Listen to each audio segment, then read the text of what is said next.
الحمدللہ رب العالمین والصلاة والسلام علی رسول الکریم اما بعد فاعوذ باللہ من الشیطان الرجیم بسم اللہ الرحمن الرحیم انہم کانوا قبل ذلک مترفین وکانوا یصرون علی الحنث العظیم وَكَانُوا يَقُولُونَ إِذَا مِتْنَا وَكُنَّا تُرَابًا وَعِظَامًا أَإِنَّا لَمَبْعُوثُونَ أَوَآبَاؤُنَا الْأَوَّلُونَ قُلْ إِنَّ الْأَوَّلِينَ وَالْآخِرِينَ لَمَجْمُوعُونَ إِلَى مِيقَاتِ يَوْمٍ مَّعْلُومٍ ثم إنكم أيها الضالون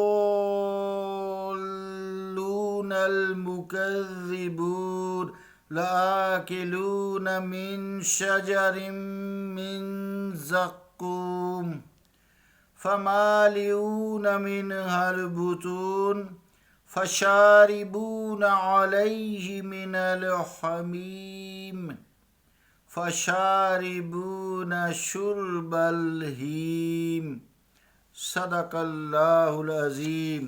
واجب الاحترام سامعین، السلام علیکم ورحمۃ اللہ وبرکاتہ۔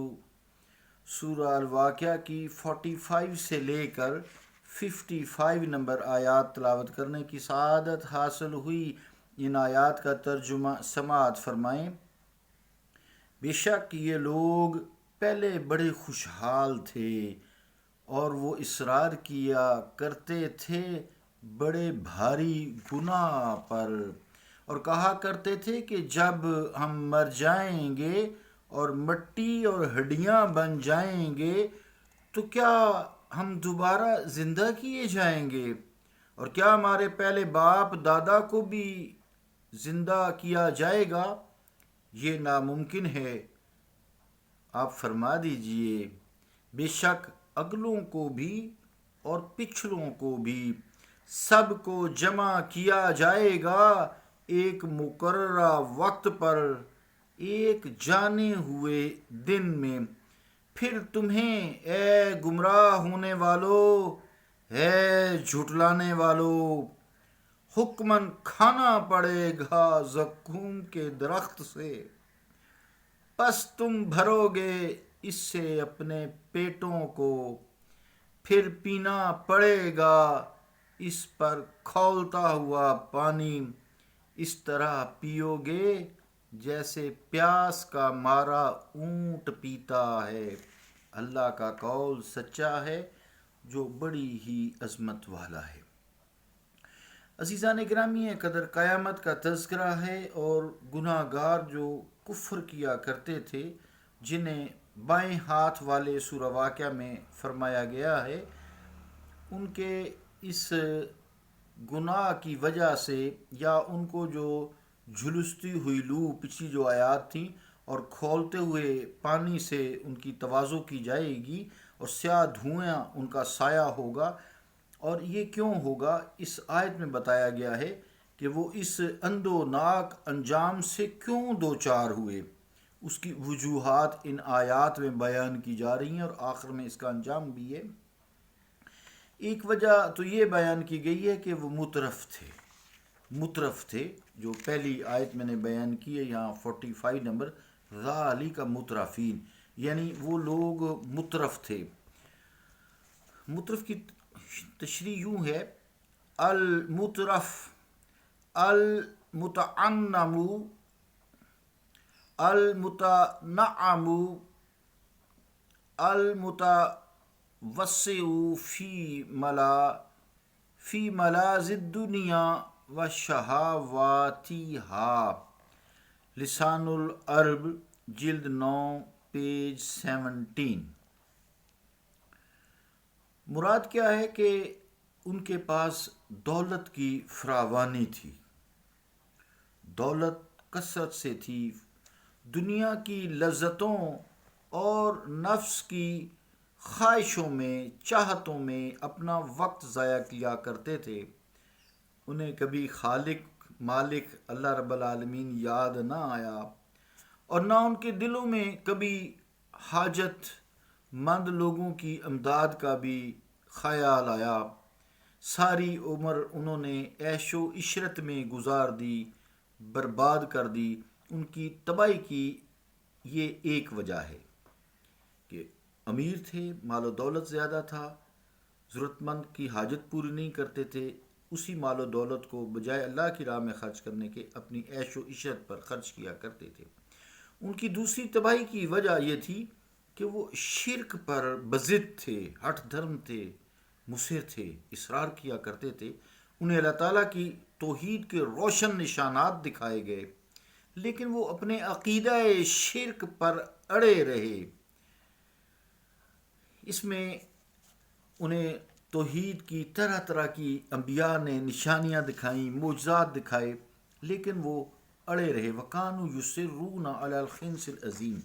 تو خنس العظیم جو ہے یہ گناہ عظیم ہے، اور اس گناہ عظیم کو کہا جاتا ہے جس میں شرک ہو، جلی شرک، واضح شرک، شرک جلی۔ تو سمراد خنس العظیم سے شرک جلی ہے۔ تیسری وجہ یہ بیان کی گئی ہے ان آیات میں کہ وہ قیامت کے منکر تھے، کہ جب ہم مر جائیں گے تو کیا یہ ہماری ہڈیاں، گوشت پوشت دوبارہ اس میں روح پھونکی جائے گی، ہم زندہ کیے جائیں گے؟ کوئی حساب کتاب نہیں، وہ یہ کہتے تھے۔ تو قیامت کے منکر تھے۔ عزیزان گرامی قدر، ان وجوہات کی بنا پر انہیں یہ دردناک سزا بھگتنی پڑی۔ جو آیت نمبر 55 ہے، اس میں لفظ ہیم ہے، ہیم، تو اس کا واحد آہ یا منہ ہوتا ہے، اور اس کی مؤنث جو ہے ہی ماں ہے۔ جو الہیم اس اونٹ کو کہا جاتا ہے جو پیاس کی بیماری میں مبتلا ہو۔ جیسے انسان شوگر کی بیماری میں مبتلا ہو نا، تو اس کی پیاس نہیں بجھتی، وہ پانی پیتا رہتا ہے، پیشاب کرتا رہتا ہے۔ تو اونٹ کی اس بیماری کو الہیم کہا جاتا ہے، جس میں وہ جتنا مرضی پانی پیے اس کی پیاس نہیں بجھتی۔ حالانکہ اونٹ اگر 2 ہفتے تک بھی پانی نہ پیے تو وہ چلتا رہتا ہے، صحرائی سفر کر سکتا ہے، اس لیے اس کو جو ہے صحرائی جہاز بھی کہا گیا ہے۔ تو یعنی عربی میں کہتے ہیں الابل الاتاش التی لا تروی بدائی یصیبها، یعنی جتنا اس کو پانی دی اس کو پیاس نہیں بجھتی۔ ضحاک اور اخفش نے اس کا ایک اور معنی بھی بیان کیا ہے، وہ فرماتے ہیں ہیم جو ہے الارض السالۃ ذات الرمل، یعنی ریتلی زمین جسے جتنا سیراب کیا جائے، پانی ڈالا جائے، وہ خشک رہتی ہے۔ تو فرمایا جا رہا ہے کہ ان لوگوں کو جو آخر میں ان کا انجام ہوگا، جن کے یہ گناہ تھے، جن کی وجہ سے انہیں سزا بھگتنی پڑی ہے، کہ یعنی جب ان کو بھوک ستائے گی تو کھانا طلب کریں گے تو انہیں زقوم کا درخت دیا جائے گا۔ آیت نمبر 52 لآکلون من شجر من زقوم۔ تو یہ زقوم کا درخت جو ہے بدبودار ہوگا، سخت کڑوا ہوگا، بھوک کی وجہ سے کھانے پر مجبور ہو جائیں گے۔ پھر پیاس کی جو شدت ہوگی، یہ پینے کے لیے پانی مانگیں گے تو انہیں کھولتا ہوا پانی ملے گا، جس سے ان کے ہونٹ اور منہ جل جائیں گے۔ استغفر اللہ، استغفر اللہ، آنتیں ٹکڑے ٹکڑے ہو جائیں گی، لیکن وہ اس کھولتے ہوئے پانی کو اس طرح پئیں گے جیسے پیاسا اونٹ پیتا ہے۔ شرب الہیم، آخر میں فشاربون شرب الہیم، اس طرح پیو گے جیسے پیاس کا مارا اونٹ پیتا ہے۔ اللہ رب العالمین ہم پہ فضل فرمائے، مرتے دم جب اس دار فانی سے رخصت ہوں، ہماری زبانوں پہ ہو لا الہ الا اللہ محمد الرسول اللہ صلی اللہ تعالی علی رسول خیر خلقہ محمد وعلی آلہ وصحبہ اجمعین برحمتک یا ارحم الراحمین۔